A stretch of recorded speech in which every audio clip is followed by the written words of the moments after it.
என்று சொன்னதும் உன் கண்ணிலே அன்பு போக்குமே.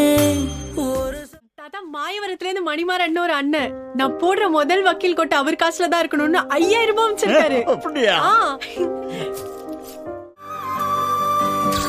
டிக்கெட்ஸும் வந்துச்சு. ஒரு எதிரி இருப்பான், அவனை எப்ப சந்திக்கணும்னு நாம தான் முடிவு பண்றோம்.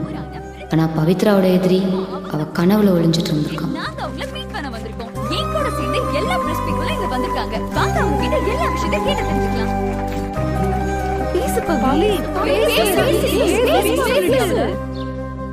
எங்க வீட்டு பக்கத்துல ஒரு நாய் குட்டி போட்டுச்சு.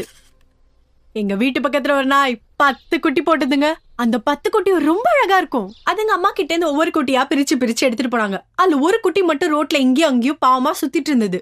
அதுதான் வண்டியில அடிபட்டுற போதே நானும் எங்க தாத்தா ஓடி போய் தூக்கும் போது எங்க தாத்தா கிட்ட கேட்டேன், ஏன் தாத்தா எல்லா குட்டியும் எடுத்துட்டு போனவங்க இந்த ஒரு குட்டியை மட்டும் விட்டுட்டு போயிட்டாங்களேன்னு. அதுக்கு என் தாத்தா சொன்னாரு, எடுத்துட்டு போனதுல ஆம்பளை குட்டிமா, இது பொம்பளை குட்டி அதான்னாரு. நான் கேட்டேன், இது உங்க பேத்தி போஸ்ட்மார்டம் ரிப்போர்ட்.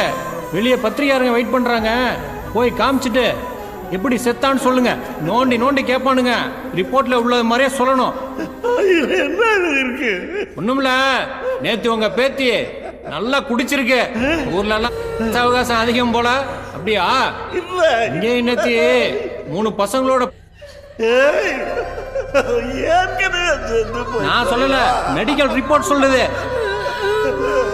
உண்மையதான் சொல்லணும். எந்திரிங்க.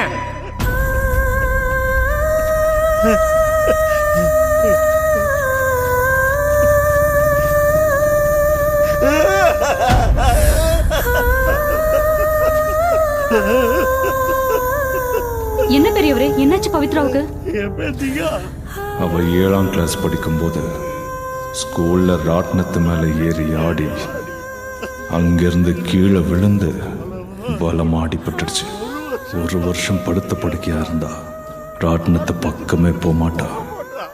ஆனா நேத்து எல்லாத்தையும் மறந்துட்டு புள்ள மறுபடியும் ராட்னத்துல ஏறி ஆடி அங்கிருந்து கீழே விழுந்து அடிபட்டு செத்து போயிட்டா.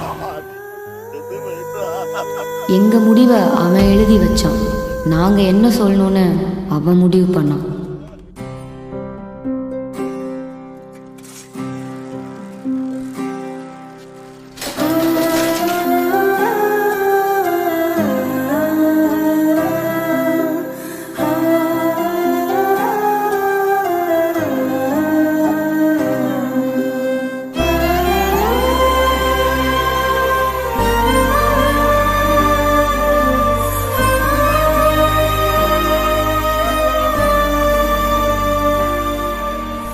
அவ்வளவு பெரிய பிரச்சனை என்னம்மா?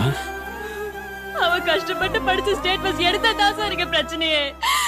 எங்களை மாதிரி ஆளுங்க எல்லாம் இங்க படிக்கிறதே பிரச்சனை தான் சார்.